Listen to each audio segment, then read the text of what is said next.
Break के बाद आपका स्वागत है हमारी इस खास पेशकश में। तो आम आदमी को बिल्डर्स की धोखाधड़ी से बचाने के लिए केंद्र सरकार ने रियल एस्टेट रेगुलेटर बिल को मंजूरी दे दी है। अब बिल्डर हवाई दावे नहीं कर पाएंगे। नए बिल में ग्राहकों को कई अधिकार दिए गए हैं, साथ ही समय पर पोजीशन नहीं देने और बिल्डर्स को सजा का प्रावधान भी है। लेकिन दूसरी नेशनल ग्रीन ट्रिब्यूनल के एक फैसले ने दिल्ली एनसीआर के हजारों लोगों को परेशानी में डाल दिया है। यह दूसरी बड़ी खबर है उन लोगों के लिए जिनके फ्लैट्स नोएडा एक्सटेंशन में है, जिनके फ्लैट्स गुड़गांव में है, गोल्फ कोर्स के आसपास। नेशनल ग्रीन ट्रिब्यूनल ने नोएडा एक्सटेंशन और गुड़गांव में कंस्ट्रक्शन पर रोक लगा दी है। इस रोक से हजारों लोगों के घरों का सपना अधूरा रह गया है। हमारे साथ बहुत ही खास मेहमान भी मौजूद हैं, इनसे भी हम बात करेंगे क्या कुछ मुमकिन है। लेकिन हमारे साथ हमारे सहयोगी प्रशांत देव मौजूद हैं। आपको बताएं कि हमारे सहयोगी प्रशांत देव का नोएडा एक्सटेंशन में फ्लैट उन्होंने बुक किया था। प्रशांत, आपने भी फ्लैट बुक किया था नोएडा एक्सटेंशन में और तब से कई बार उसमें रोक भी लग चुकी है। अब एनजीटी का यह फैसला कि प्रदूषण की वजह से उनका कंस्ट्रक्शन रोक दिया जाए, यह आपको सुनने में बेशक एक बड़ा सेटबैक है। देखिए, बिल्कुल नौकरी पेशे वाले आदमी के लिए, एक कॉमन मैन के लिए बहुत ही बड़ी मुसीबत है। सिर्फ मैंने ही नहीं, मेरे परिवार के कम से कम 5 लोगों ने हमने इसी इलाके में फ्लैट बुक किया है और सबका कर्ज चल रहा है। सब लोगों के मतलब जो किस्तें हैं लगातार जा रही हैं। जैसे ही ये खबर आई, तमाम दोस्तों साथियों का फोन आया मेरे पास कि ये अब तो ये बड़ी मुसीबत आ गई। तो डिलीवरी होने के पहले ही बार बार कोई न कोई ऐसा पेंच लगता है जिससे उस बायर्स का जो इन्वेस्टर जो अपने घर का एक सपना देख रहा है वो बिल्कुल थ्रेट होता है बार बार, और फिर एक नई मुसीबत सामने आई है। और इसके साथ जो छोटे लोग इसमें जुड़े हुए हैं काम करने वाले, उनके लिए भी बहुत भारी समस्या है जिनसे इनका रोजगार चलता है यहाँ से। ये पूरा जो नेक्सस से जो लोग अपना पैसे बना रहे हैं उनकी कोई पूछ करने वाला नहीं है कि आखिर ये जो है अनदेखी। प्रशांत हमारे साथ बने रहिए। बीजेपी के नेता गोपाल अग्रवाल है। गोपाल अग्रवाल जी, जो बात प्रशांत ने कही बेहद महत्वपूर्ण है। आम आदमी के लिए तो थ्रेट है, वो क्या करे? वो नहीं, देखिए, हम आम आदमी की समस्या को समझते हैं और ये मकान उसको मिलना बहुत आवश्यक है। और वो जो फंस गए एनजीटी के फैसले के कारण या बिल्डरों के गलत प्रॉमिसेस के कारण, यह एक समस्या है देश के सामने और उसके साथ सिंपैथाइज करते हैं। और इसका सॉल्यूशन क्या है? एक इंडिपेंडेंट अथॉरिटी बना के ही तो चीजों को देखा जा सकता है। अगर आज सरकार तो कुछ नहीं कह सकते एनजीटी को, तो एनजीटी ने अगर कोई फैसला दिया है तो सबसे पहली बात है तो सर एक महत्वपूर्ण बात बताइए। आप बिल्कुल आपकी सिंपैथी से कोई काम नहीं होने वाला है। तो आप बात तो करने दें। अगर आप ये कह रहे हैं कि आपको निवेशकों नहीं, आप बात करने नहीं देंगे तो फिर कैसे होगा? मेरा सवाल, अगर कुछ पूछते हैं, एक महत्वपूर्ण बात बताइए। आप बिल्कुल आपकी सिंपैथी से कोई काम नहीं होने वाला है। तो आप बात तो करने दें। अगर आप ये कह रहे हैं कि आपको निवेशकों नहीं, आप बात करने नहीं देंगे तो फिर कैसे होगा? मेरा सवाल, अगर कुछ पूछते हैं, एनजीटी 2010 में, एनजीटी 2010 में गठन हुआ, ये बताइए। तो आज क्यों एनजीटी ये बात बता रही है कि पॉल्यूशन की वजह से, कंस्ट्रक्शन की वजह से पॉल्यूशन हो रहा है? हाँ, तो ये एनजीटी का जवाब दे हम थोड़ी है। एनजीटी से आप पूछिए। एक मिनट, अभी आप मुझे पूरी बात करने दीजिए। देखिए, अगर ऐसे करोगे तो आप कुछ नहीं होना है। आप बात पूरी करिए। आप करते रहिए तो कौन जिम्मेदारी? आपकी सिंपैथी से निवेशक को कुछ नहीं मिलने वाला। हम कह भी नहीं रहे, मैं तो खुद कह रहा हूं कि सिंपैथी से नहीं होगा। इसीलिए रेगुलेटरी अथॉरिटी को स्टैब्लिश करना ही पड़ेगा।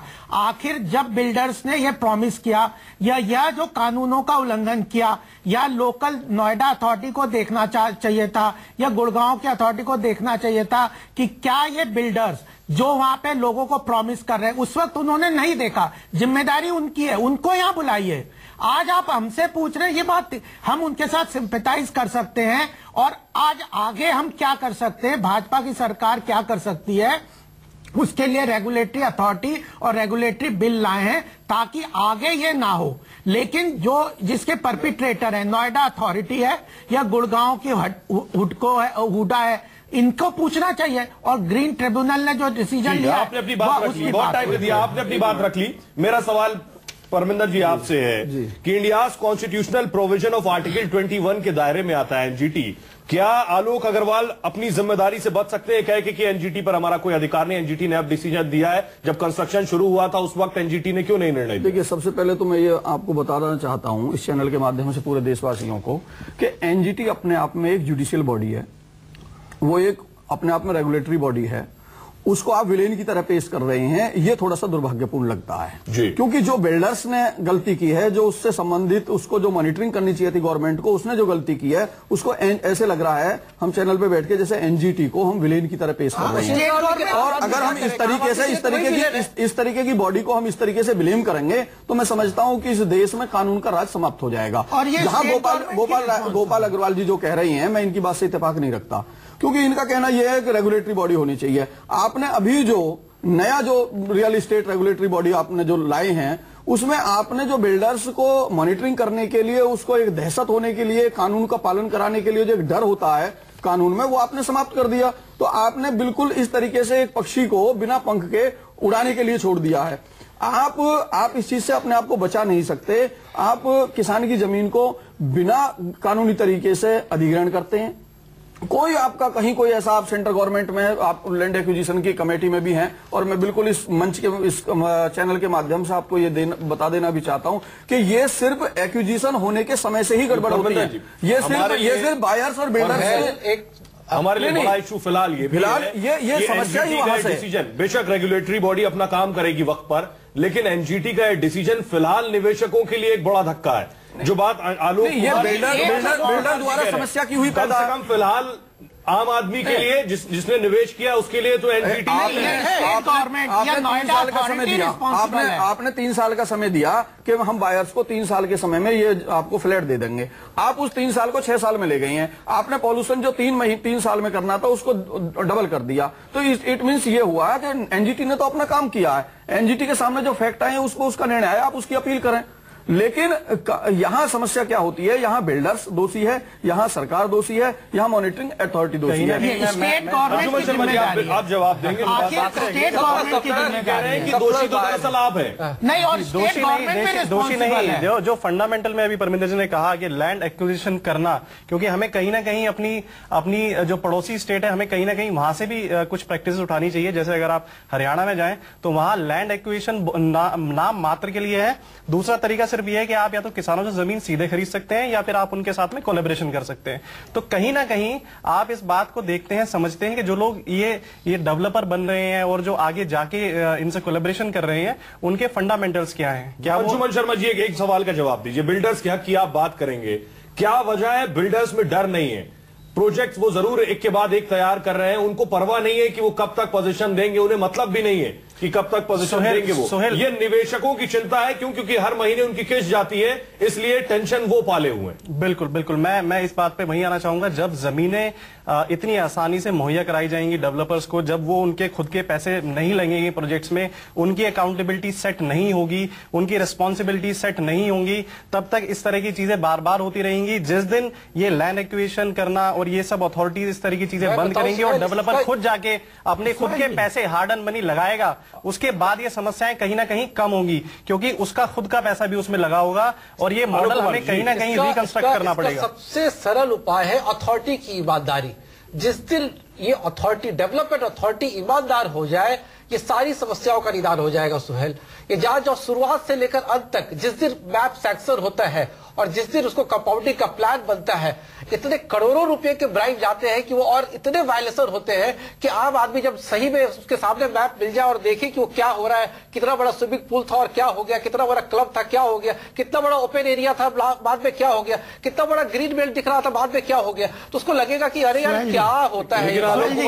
ये वायलेशन बिना खादी के शय के नहीं हो सकते हैं। जी गोपाल अग्रवाल जी, देखिए, इसमें सबसे बड़ी बात हमें समझनी चाहिए कि नोएडा अथॉरिटी जो कि इसके लिए रिस्पॉन्सिबल थी, जब तक कि ये कानून के था, उन्होंने लैंड बिल्डर्स को लैंड एलोकेट की, उनके साथ एग्रीमेंट किया और उनकी इंप्लीमेंटेशन की भी नोएडा अथॉरिटी की जिम्मेदारी है। ऐसे ही गुड़गांव में हुडा की जिम्मेदारी है। तो उन्होंने ये जिम्मेदारी नहीं की, तो सबसे पहले वो आंसरेबल है। दूसरी बात, इसमें एक और पक्ष भी है। हमारे यहाँ नेशनलाइज्ड बैंक और हाउसिंग लोन्स का बहुत बड़ा पैसा लगा हुआ है, वह भी एक बहुत बड़ी चिंता की बात है। और वहाँ भी पैसा आम आदमी का ही लगा हुआ है। अगर ये प्रोजेक्ट टेक ऑफ नहीं करते हैं, नहीं, आखिर वो पैसा कहीं ना कहीं इकोनॉमी में भी इस चीज का असर होगा। ये जो अथॉरिटी है जहाँ पे भ्रष्टाचार, अभी आलोक जी ने बहुत स्पष्ट कहा, जो नोएडा अथॉरिटी में भ्रष्टाचार है, जो ऊपर से पैसा खुलेआम लेते हैं, बिल्डर से पैसा लेते हैं, आखिर वो उनको कौन बुक्स में लाएगा, उनको कौन सजा देगा? यादव सिंह जैसे जो लोग यहाँ पकड़े जाते हैं, आप समझ सकते हैं, स्पष्ट है हमारे सामने नोएडा अथॉरिटी का भ्रष्टाचार इतना स्पष्ट है, खुलेआम ये करते हैं और उस पर हम कुछ नहीं चर्चा कर रहे और एनजीटी को कल्प्रिट बना रहे हैं। लेकिन गोपाल अग्रवाल जी भी धन्यवाद के पात्र हैं। हो सकता है कि आपकी चाय के बिना सब कुछ चल रहा होता है, तो सब मिला। एनजीटी कल्प्रिट नहीं है, ये नोएडा अथॉरिटी और बिल्डर्स की मिलीजुली जो करप्शन है वह, इसके कारण एक निवेशक बेचारा आम जनता फंस गया है। इसको उजागर करना हम सबका लक्ष्य पर होना चाहिए, तभी ये समस्या। इससे अब आगे बढ़ते, महत्वपूर्ण बात यह, जो लोग हमें देख रहे हैं फिलहाल, जिनके नोएडा एक्सटेंशन या गुड़गांव में फ्लैट्स बुक है, उनके लिए फिलहाल क्या विकल्प है। लीगल एक्सपर्ट परमिंदर जी हमारे साथ है। परमिंदर जी, एनजीटी नेशनल ग्रीन ट्रिब्यूनल का ये फैसला, इसके बाद अब आम आदमी के पास क्या विकल्प है, बताएं। देखिए, जहां तक एनजीटी का मामला है, आप अगर मान लीजिए उन्होंने बिल्डर्स के ऊपर, ये कायदे में ये जो निर्णय है उनका, वो बिल्डर्स के लिए है, न कि बायर्स के लिए। ये बिल्डर्स को गवर्नमेंट इस तरीके से इनको मॉनिटरिंग करे कि ये बायर्स के लिए ये समस्या दोबारा पैदा ना हो। इसके लिए बायर्स अगर मान लीजिए इसमें प्रभावित होते हैं तो निश्चित तौर पे वो संबंधित न्यायालय में अपनी अपील दायर कर सकते हैं, अपने वहां फैक्ट्स रखेंगे। उसके बाद जो कोर्ट का निर्णय आएगा वो निश्चित तौर पर उनके पक्ष में होगा। लेकिन सबसे बड़ी बात यह है कि मान लीजिए होता क्या है इसमें, अगर दोबारा इसी तरीके की प्रॉब्लम होती रहेगी। मेरा फिलहाल अभी ये सवाल है कि क्या ये मुमकिन है, इस हद तक ये बात बढ़ सकती है कि नेशनल ग्रीन ट्रिब्यूनल का फैसला, आदेश इंप्लीमेंट हो जाए कि अब काम नहीं होगा, इसकी संभावना है कि उन्होंने काम करने के लिए मना नहीं किया। उन्होंने एनजीटी ने ये किया कि ये पॉल्यूशन जो हो रहा है ये नहीं होना चाहिए, और जब तक आप पॉल्यूशन का प्रॉपर कोई ऐसा समाधान नहीं कर लेंगे तब तक ये कार्य बंद होगा। वो आप जो है पानी का दोहन कर रहे हैं, आप एयर पॉल्यूटेड कर रहे हैं, आप धूल मिट्टी का काम, उसके लिए आपके पास पूरा उसमें सिस्टम है कि आप धूल नहीं उड़ा पाएंगे, आप पानी का दोहन नहीं करेंगे, आप उस चीज को कंट्रोल कर लीजिए। एनजीटी अपने आप उस चीज से। हमारे साथ प्रशांत, हमारे सहयोगी नोएडा एक्सटेंशन से लगातार बने हुए हैं, जिसको नेशनल ग्रीन ट्रिब्यूनल ने कहा है कि प्रदूषण हो रहा है इसलिए कंस्ट्रक्शन रोका जाए। प्रशांत, क्या किसी बिल्डर से वहां आपकी बात हो पाई, उनका कुछ रिएक्शन मिल पाया एनजीटी के इस फैसले के बाद?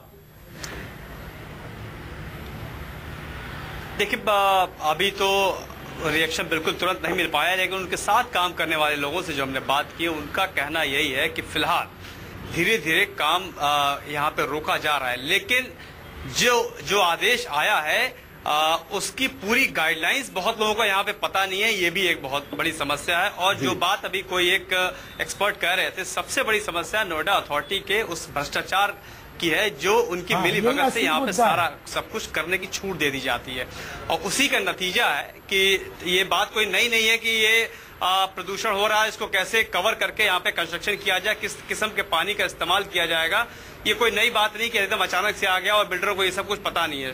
पहले दिन से, जिस दिन पहला दिन जो काम शुरू होता है, तब से सारी गाइडलाइंस जो बिल्डर्स है उनको सबको पता होता है, लेकिन ये वायलेशन होता है आपसी मिली भगत से, जिसके वजह से अथॉरिटीज बीच में इंटरवीन करती है और काम रोका जाता है।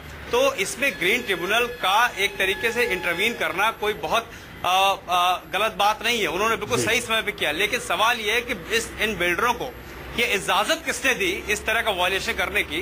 क्या यहाँ पे जब सबको खुलेआम दिख रहा है तो और बाकी अथॉरिटीज को क्यों नहीं दिखता है? प्रशांत, आपकी बात से एक बहुत महत्वपूर्ण बात निकलकर सामने आ रही है कि आखिर अथॉरिटी की गलती को हजारों परिवार क्यों भुगते हैं? वो शख्स क्यों भुगते जो हर रोज हर महीने किस्त दे रहा है और अभी कितने साल और किस्त देनी है उसे नहीं पता। ब्रेक के बाद आपका स्वागत है हमारी इस खास पेशकश में। हम बात कर रहे हैं रियल एस्टेट रेगुलेटर बिल पर, हम बात कर रहे हैं नेशनल ग्रीन ट्रिब्यूनल के फैसले पर। फर्जीवाड़े से बचाने के लिए कदम उठाए गए। संक्षेप में आपको दो चार चीजें हम बता दें कि बिल्डर कारपेट एरिया के हिसाब से मकान बेचेंगे। अब प्रोजेक्ट का रजिस्ट्रेशन उनको कराना होगा, लॉन्च से पहले प्रोजेक्ट की जानकारी भी देनी होगी, विज्ञापन के दावे पूरे करने होंगे, जो विज्ञापन में कहा गया है उसे पूरा भी करना होगा। गलत विज्ञापन पर 10% पेनल्टी है और बार बार गलत विज्ञापन पर जेल तक जाना होगा। तय समय पर आपको घर का कब्जा भी देना होगा। हमारे साथ कई मेहमान भी बने हुए। सबसे पहले आलोक जी, आपसे मेरा सवाल, क्योंकि आप निवेशक के हक की बात करेंगे, आपको लग रहा है रेगुलेटर आने से कम बिल्डर्स पर लगाम लगेगी? मुझे तो नहीं लग रहा एक्चुअली में, क्योंकि मैं देख रहा हूं कि 4 सालों से जो कानून है वो भी इम्प्लीमेंट नहीं हो रहा, और ये पूरे राजनेताओं की इच्छा शक्ति पर डिपेंड करेगा कि ये भी कानून इम्प्लीमेंट हो कि नहीं, क्योंकि ये कानून इम्प्लीमेंट करना इतना आसान नहीं है। जो ग्राउंड पे आप जाओगे, रियलिटी देखोगे तो आपको लगेगा कि जो हमारे रक्षक है वही भक्षक बने हुए हैं, और कहां से इंप्लीमेंट होगा? जो अथॉरिटी में आप जाओगे जिस कानून के लिए कि रियल एस्टेट रेगुलेटर बनेंगे, यही लोग रेगुलेटर बनाए जाएंगे। यहाँ के जो IAS ऑफिसर है वही रेगुलेटर का पावर उनके पास आएगा। तो वो कैसे अपने आप को सजा, अपने आदमी को सजा दिलवाएंगे?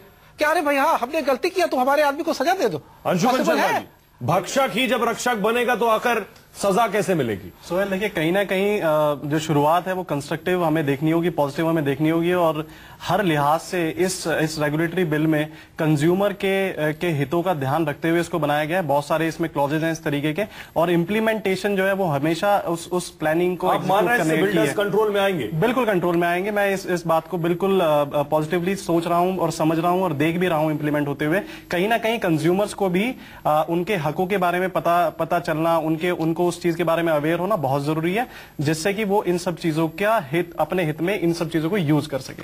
गोपाल अग्रवाल जी, देखिए, किसी भी कानून अपने आप में सॉल्यूशन नहीं होता, कानून को कौन इंप्लीमेंट कर रहा है ये बहुत ज्यादा जरूरी है।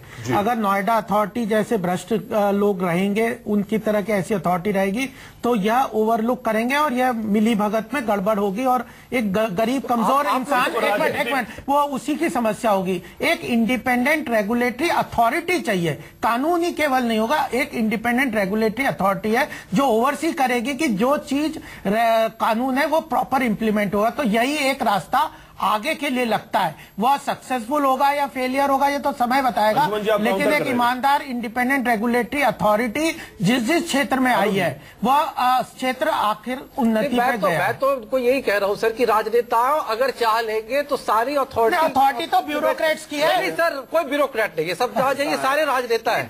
राजनेता अगर चाह लेंगे तो सब। रेगुलेटरी बिल और इस यूपी स्टेट अपार्टमेंट एक्ट ये दोनों अवेयरनेस लाती हैं सिर्फ, क्योंकि कोई भी अलॉटमेंट बिना सत्ता के सहयोग के किसी भी बिल्डर को नहीं होता। तो आप निश्चित मानिए, जब तक सत्ता में बैठे हुए लोग ईमानदारी से अपना कार्य नहीं करेंगे, अधिकारी उनके इशारों पर गलत तरीके से निर्णय लेंगे, तब तक ये कोई भी रेगुलेटरी बिल या यूपी अपार्टमेंट एक्ट जो है वो जब तक कोई ईमानदारी से कार्य नहीं करेगा। मैं आलोक जी की बात से सहमत हूं निश्चित तौर पर, और सिर्फ नोएडा की बात नहीं कर रहा, बीजेपी के और भी स्टेट में गवर्नमेंट है, वहां भी आप देखिए ये बिल्डर्स कोई भी अलॉटमेंट होता है वो सत्ता के सहयोग से होता है और सत्ता की उसमें डायरेक्ट भागीदारी होती है। और यहाँ तक भी देखा गया कि स्टेट में बैठे हुए मिनिस्टर, केंद्र में बैठे हुए मिनिस्टर की भी पैसा बिल्डर्स के साथ लगा होता है। और आज तक बिल्डर जो भी कार्य करता, बिल्डर के खिलाफ कोई मुकदमा दर्ज करने के लिए प्राधिकरण में कोई पैरोकारी नहीं हो पाती है। रेगुलेटरी आने से बहुत हद तक लगाम लगेगी बिल्डर्स पर, लेकिन आखिरकार निवेशकों का हित हमें जहन में रखना है हमेशा। और शायद जो बात ये लोग कह रहे हैं, जो संदेह जता रहे हैं, आने वाले वक्त में साफ होगा कि ऐसा होता है या नहीं, या रेगुलेटरी आने से बहुत हद तक बिल्डर्स पर लगाम लग सकेगी। बहुत बहुत शुक्रिया आप सभी मेहमानों। नमस्कार। एक छोटे